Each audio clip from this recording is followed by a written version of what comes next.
Imagine two people standing on opposite continents, seemingly isolated by thousands of miles of geography.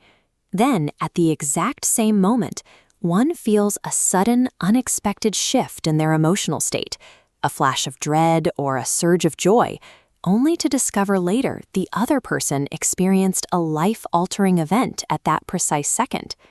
Classical physicalism often dismisses these intense, long-distance premonitions as mere coincidences. The argument is that we simply ignore the thousands of times our gut feelings were wrong and fixate on the few times the timing happened to align. This Newtonian worldview reduces the human experience to a series of isolated biological gears. From this perspective, love is a localized biochemical bribe, a specific cocktail of oxytocin and dopamine engineered by evolution to ensure the survival of the species. However, recent developments in quantum mechanics and neurobiology suggest that this sense of absolute physical isolation is an artifact of our limited perception. If we move past romantic mythology and examine soulmates through the lens of fundamental physics, these profound connections begin to look less like magic and more like a property of the universe itself. Quantum entanglement occurs when two particles interact, linking their fates.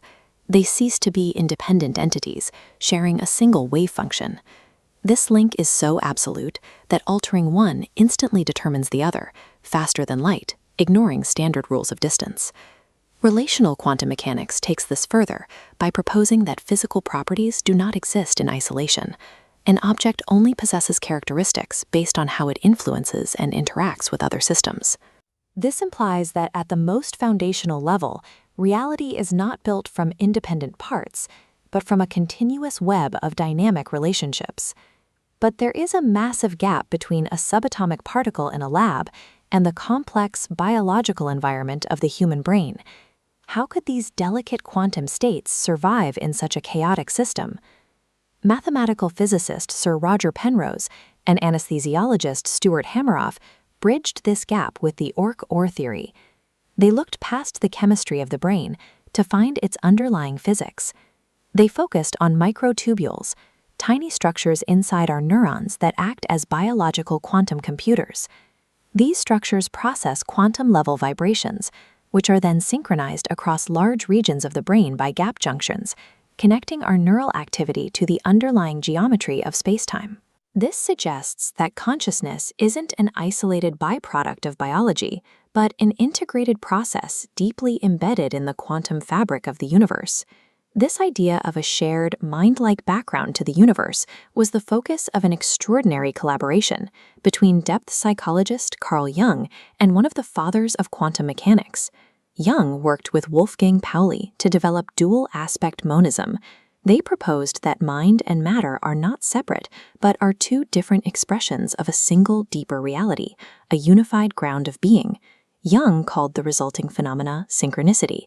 These are acausal, meaningful coincidences where a person's internal psychological state, like a dream or a sudden thought, aligns perfectly with an external event that has no visible physical cause. By combining their theories, an intense soulmate connection can be viewed as a macroscopic expression of this entanglement. When two people are in sync, they aren't just communicating, their lives are echoing the same underlying quantum pattern. In physics, quantum states are delicate. When a synchronized system is disrupted by noise, it undergoes decoherence. Particles scatter, connections are lost. We see this in relationships. Psychological noise, like trauma or neglect, acts as environmental interference, pushing systems apart and destroying shared resonance. This means a soulmate connection is not a static, guaranteed fate. It is a fragile state of alignment that requires active, conscious maintenance to protect the resonance from collapsing into disorder. This reality contradicts Plato's ancient myth of the missing half, the idea that humans are inherently incomplete and must find another person to become whole. Spiritual and quantum perspectives suggest that you are your own primary system. A profound connection doesn't complete you. It acts as a mirror, reflecting your internal state back to you through the presence of another. The people we're deeply entangled with often appears specifically to reflect the psychological lessons we need to achieve our own integration. In the end, love appears to be a fundamental coordinating principle. Finding a soulmate is the realization that the distance between us was never as absolute as it seemed, and that we have been connected to the whole from the very beginning. Thank you for watching. If this touched something real inside you, please share with someone who needs it. And if you want to go deeper, subscribe and thank you.